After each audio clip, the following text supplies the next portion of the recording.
Hello everyone, welcome to my Jhatpat Rasoi. और आज हम बनाने वाले हैं अलसी के रजवाड़े लड्डू।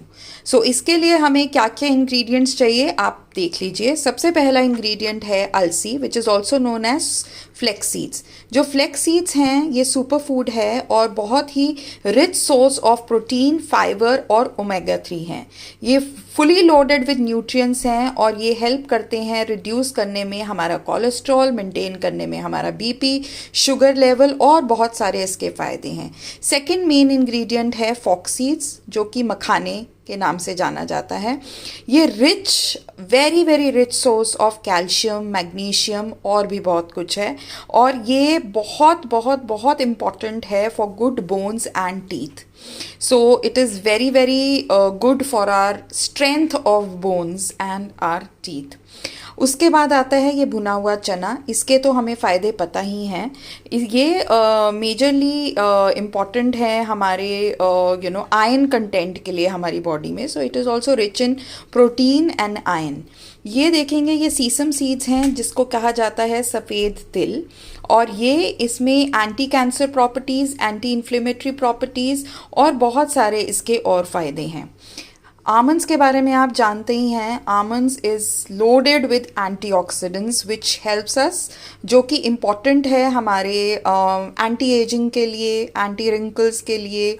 एंड ये हैं रेजन्स। रेजन्स really help us to lower our risks for heart diseases. और ये है गुड़, which is a rich source of iron and calcium and other things.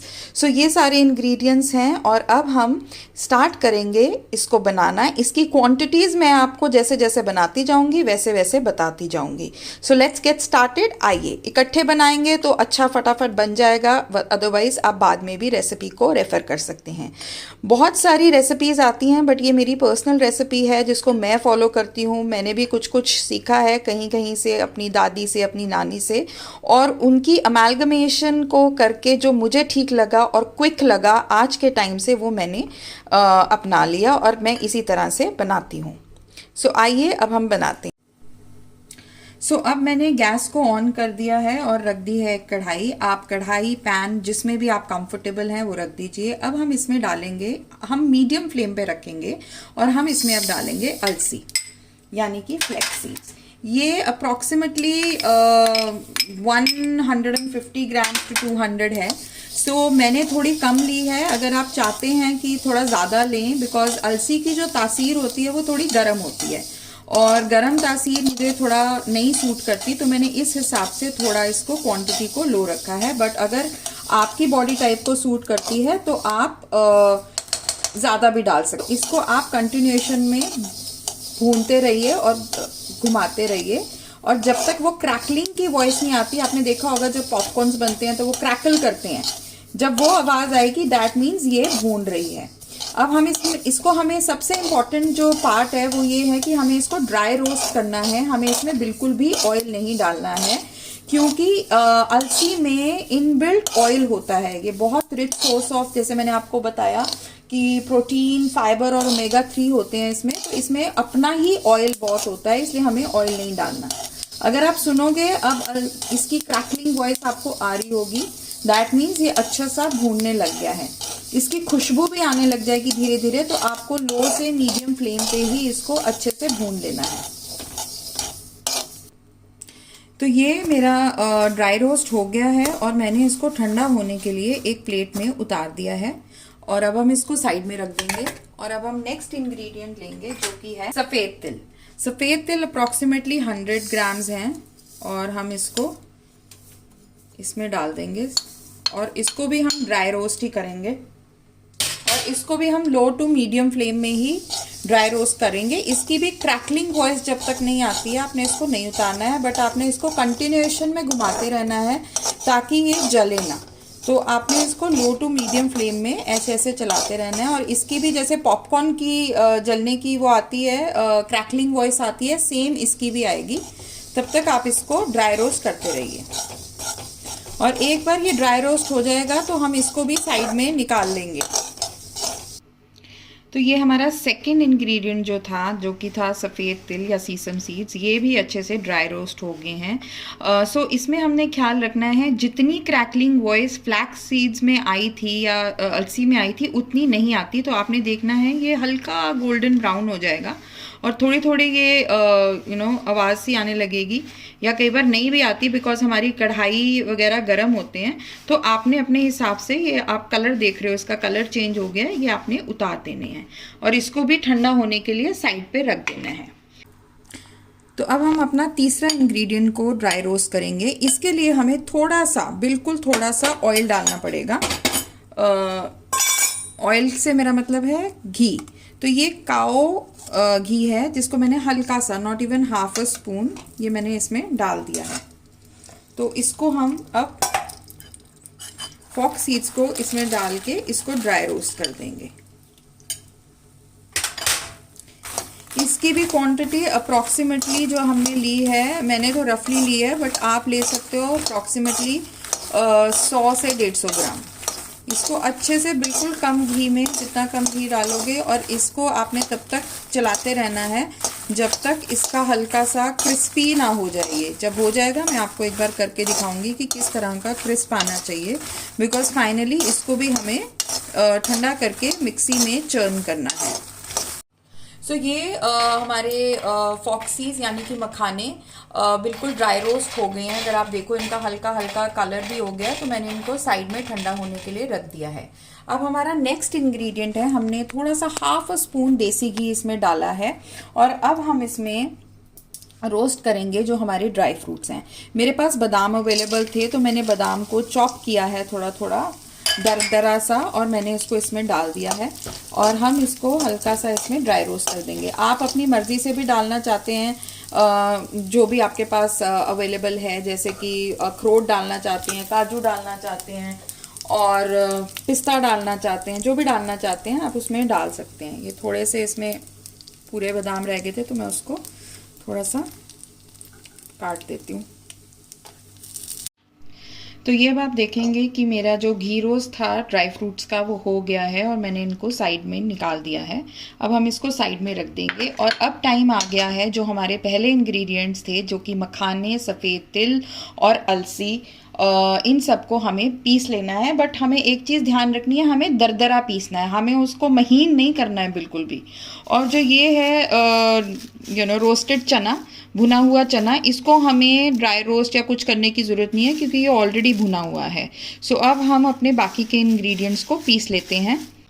तो ये मैंने अलसी और तिल डाल दिए हैं, इन दोनों को मैं दरदरा पीस लूँगी मिक्सी में, और उसके बाद मैं मिक्सी में मखाने और भुने हुए चने को पीसूँगी। जब मैं पीसूँगी तो वो आपको दिखा दूँगी। इसको रेडी कर लेते हैं और इसको फिर हम प्लेट में डाल देंगे। अलसी और सफ़ेद तिल दोनों ही पीस लिया है मैंने, और इसको हम एक थाल में या जिसमें भी आप निकालना चाहते हैं बड़ी प्लेट में निकाल दीजिए। आप देखेंगे कि इसकी जो कंसिस्टेंसी है या जो इसका टेक्सचर है वो बहुत ही थोड़ा सा रफ़ है, तो हमें इसको थोड़ा कोर्स ही रखना है, थोड़ा रफ़ ही रखना है, ज़्यादा हमें इसका पेस्ट नहीं बनाना है।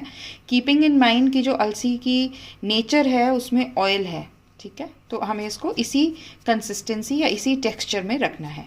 अब हम इसमें अपना मखाने पीस लेंगे और हमें फिर से ध्यान रखना है कि हमें मखाने का भी पेस्ट नहीं बनाना है बिल्कुल। प्लीज़ ध्यान रखना कि रजवाड़े लड्डू को रजवाड़ा ही रहने देना है और इसकी जो टेक्सचर है उसको मेंटेन करना है। अब इसको हम पीस लेते हैं। ये मैंने मखाने भी पीस लिए हैं और इसको कुछ कुछ अगर आप देखेंगे मैंने इनको भी थोड़ा थोड़ा रफली ही कोर्स रखा है, थोड़ा टेक्सचर इसका ज़्यादा महीन नहीं किया है, ज़्यादा नहीं पीसा है, ताकि इसका टेक्सचर मेंटेन रहे। सो इसको आपने इसी में रख देना है। अब हमारा जो लास्ट इंग्रेडिएंट है जो हमें पीसना है वो है भुने हुए चने। अगर आपके पास भुने हुए चने हैं तो भुने हुए चने डाल सकते हैं, अगर बेसन है तो बेसन, या फिर गेहूं का आटा है तो गेहूं का आटा। ये ध्यान में रखना है कि जब आप बेसन डालेंगे तो वो कच्चा नहीं डाल देना है आपको, उसको आपको पहले भूनना पड़ेगा काफ़ी ज़्यादा, जब तक उसका कलर चेंज नहीं होता और एक पर्टिकुलर अरोमा नहीं आता। उसमें थोड़ा सा घी डाल के आप भूनेंगे। और अगर आप गेहूं का आटा भी डालते हैं उसके भी सेम ही रहेगा प्रोसीजर, उसको भी थोड़ा सा घी डाल के आपको भूनना पड़ेगा। अब क्योंकि ये जो भुने हुए चने ये ऑलरेडी भुने होते हैं तो इनको कोई भी ड्राई रोस्ट या घी रोस्ट करने की ज़रूरत नहीं है। अब हम इसको भी कोर्सली मिक्सी में पीस लेंगे। तो आप देखेंगे कि ये हमने जो रोस्टेड चना था उसको भी पीस लिया है और इसका टेक्सचर भी हमने थोड़ा सा रफ़ ही रखा है। जो मोस्ट इम्पॉर्टेंट बात अगर आपने ध्यान दी होगी तो मैंने इनको इसके छिलकों के साथ ही पीस लिया है, बिकॉज़ उसमें भी फूड वैल्यू काफ़ी होती है, तो मैंने वो सारा ही है। अब ये सारे जो हमारे मेन इंग्रेडिएंट्स हैं हमने इनको पीस लिया है और इसको हम अच्छे से मिक्स कर देंगे अपने हाथों से। इसके जितने भी आपने जो ड्राई फ्रूट्स डाले हैं वो डाल देंगे आप। अगर आपने ध्यान दिया होगा तो अभी तक मैंने इसमें बिल्कुल हाफ अ स्पून जो घी रोस्ट की थी चीज़ें वही उसी में तब घी लगाया था, अदरवाइज़ इसमें कोई भी घी नहीं है। आप इसमें खजूरें भी डाल सकते हैं, अगर आपको खजूर डालना है तो खजूर भी डाल सकते हैं। मीठे के लिए हम इसमें गुड़ डालेंगे और गुड़ के लिए अब हम प्रिपेयर करते हैं। इसको अच्छे से हाथ से मिक्स कर लें ताकि सारे तीनों चारों इंग्रेडिएंट्स जो हैं वो अच्छे से मिक्स हो जाएं। सो जिस पैन में आपने ये सारा ड्राई रोस्ट या घी रोस्ट किया है उसी में आप थोड़ा सा पानी डालेंगे और उसमें जितना आप अलसी लेंगे उतना ही आप गुड़ ले लेंगे। तो आप देख रहे हैं कि जो गुड़ है वो धीरे धीरे इस कंसिस्टेंसी में आ रहा है, बट आपने ये कंटिन्यूएशन में चलाते जाना है और ये ऐसे नहीं आपने सारे उसमें डालना है, इसको छान के डालना है, बिकॉज़ गुड़ में बहुत सारी इम्प्योरिटीज़ होती हैं तो हमने छान के डालना है। बट ये लो फ्लेम पे आप जब तक इसको चला रहे हैं हम उसमें जो हमारा ड्राई तैयार किया है मिक्सचर उसमें आप हाफ स्पून इलायची पाउडर डाल देंगे ताकि अच्छा उसका फ्लेवर आ जाए, और हाफ स्पून ही आप उसमें ब्लैक पेपर डाल देंगे। ब्लैक पेपर हमारा खून साफ करती है और बहुत ही अच्छी मानी जाती है। अब आप देखेंगे कि ये इसकी कंसिस्टेंसी हो गई है। आपने अपना हाथ बचा के, क्योंकि ये गर्म होगा, इसको आपने ड्राई उसमें डाल देना है। इसको छानना है आपने। आपके पास अगर बड़ी छाननी होगी लोहे की ही, प्लास्टिक वाली मत लेना नहीं तो वो पिघल जाएगी। और इसको अच्छे से आपने इसमें छान के गुड़ को डाल देना है। अब हमें इसको मिक्स करना है, बट आपने ये ध्यान में रखना है कि गुड़ जो अभी हमने गरम किया था वो बहुत ही ज़्यादा गरम होगा, तो आपने इसको बड़े ही ध्यान से इसको मिक्स करना है। अब आप देखेंगे ये अच्छे से मैंने मिक्स कर दिया है। हाथ बचाना है आपको क्योंकि बहुत गर्म है ये, मेरा भी थोड़ा सा हाथ जल गया है। अब आपने दोनों हाथों में थोड़ा सा घी लगा लेना है, देसी घी, और इसको थोड़ा सा जितने जो साइज़ का आप बनाना चाहते हैं, छोटा बनाना चाहते हैं, बड़ा बनाना चाहते हैं, जिस भी शेप में आप बनाना चाहते हैं उस शेप में आप अपना लड्डू तैयार कर सकते हैं। और अगर आपको लगता है कि वो बाइंडिंग नहीं हो पा रही है तो आप इसमें 2 से 3 चम्मच देसी घी भी डाल सकते हैं। आप देखेंगे कि लड्डू मेरा तैयार है और फटाफट हमें लड्डू ऐसे ही प्रिपेयर करते जाने हैं। हाथ में आप प्लीज़ थोड़ा सा देसी घी ज़रूर लगा लें और इनको थोड़ा गरम गरम में ही बनाना पड़ेगा, बट अपना हाथ बचा के। तो ये है आपके अलसी के रजवाड़े लड्डू तैयार खाने को। आधे चम्मच घी से बने और भरपूर सुपर फूड से तैयार। ये आप सब के लिए बहुत ही इम्पॉर्टेंट है to consume it during the winters. It will give you inner strength और आपकी इम्यूनिटी और आपकी anti ageing, anti wrinkle, and high on calcium, high on proteins, high on iron, high on antioxidants. So all the working women, all the working professionals और otherwise also आप एक लड्डू ज़रूर खाएं हर सुबह, और आप देखेंगे कितने सारे बन गए हैं बहुत ही कम समय में और बहुत ही फैट फ्री हैं ये, absolutely fat free. So Stay healthy and continue to follow my more such jhatpat recipes. Thank you.